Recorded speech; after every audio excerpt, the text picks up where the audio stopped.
On June 1966, Ray Davies wrote an article for Record Mirror magazine about the bad experiences during the disastrous Spanish tour that month. Spain was still under the dictatorship of General Franco. However, the 60s was a period of change in Franco's regime as they were determined to portray a more modern image of the country abroad, in hopes of appealing to potential tourists and foreign investors. Gin, gin, gin. Fucking. Gin, gin, gin. Fucking. En Ginebra. Fucking. Marca la diferencia. Fucking. Many Europeans who visited the place that marketed sun and sea, seemed unaware of the true political conditions under which the local population was living. As soon as the Kinks set foot in Madrid, they realized this new modern image of Spain was just a mirage. It was also a tumultuous period in the Kinks' career. Bassist Pete Quaife had left the band after he was seriously injured in a car crash, and he was replaced by John Dalton, who played bass on most of the Kinks' European dates that year. Quaife rejoined the band again a few months later, and John Dalton finally became a permanent member of the Kinks in 1969, when Quaife left the band again. This is what Ray Davies had to say about their visit to Spain in June 1966. Well, what a drag Spain was. We went over there last Monday all full of high hopes about really breaking into the Spanish market in a big way.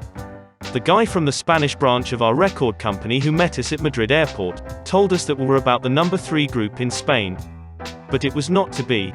As you probably know by now, there was a bit of a dispute with the club we were playing, and we only did 2 out of the 6 shows we should have done.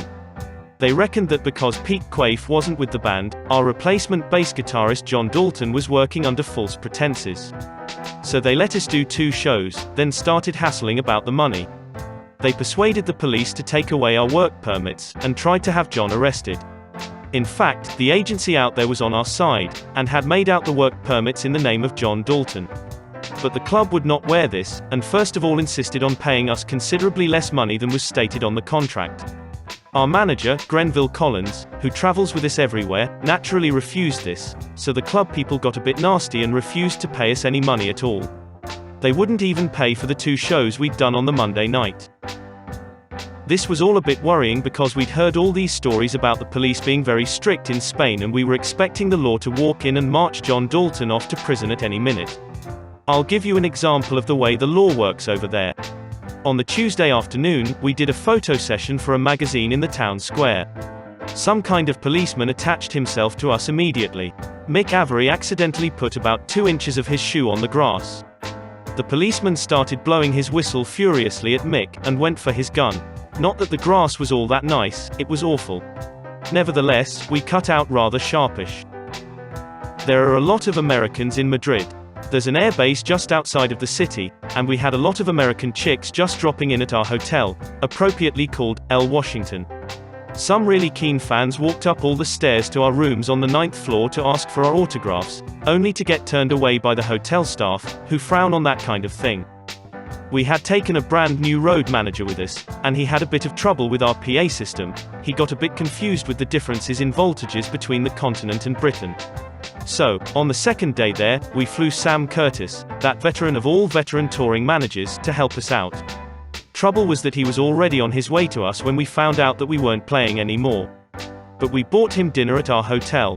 When you think about it, it was really terribly lardy of us flying a guy all the way from London to Madrid just to have dinner with us. The shows we did were at different times and to very different audiences. The first was at 8:30 and the second at 1 a.m. The first show was all kids, and we went down very well, with all the riots and things. As usual on the continent, it was the boys who went most berserk of all, throwing tables around and such like. Very demonstrative.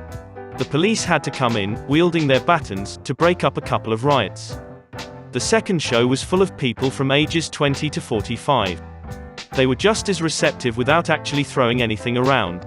The reason for the older crowd was that there is a curfew on youngsters in Madrid, starting at 10:30 p.m. Actually, we found that the Spanish live to a definite set of hours. They work from 8 till 1, take a siesta from 1 till 4, work from 4:30 till 8, eat, and then play from 10 till 2.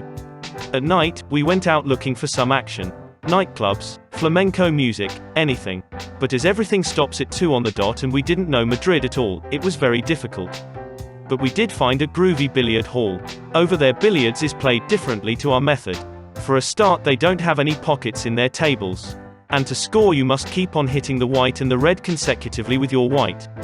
Our record company officials told us that Sandy Shaw would be in town while we were there, but we didn't actually come into contact with her. She and Petula Clark seem to be the big female favorites there. Favorite groups would seem to be the Beatles, the Stones, or as they're called in Spain, Los Rollings, the Animals, and ourselves. The group who played before us at the club went through almost the Animals' entire repertoire. But the best of all was when our road manager went to the club to collect our equipment. In place of us, they'd put on a group who were playing all our numbers, and they were playing Mick Avery's drum kit.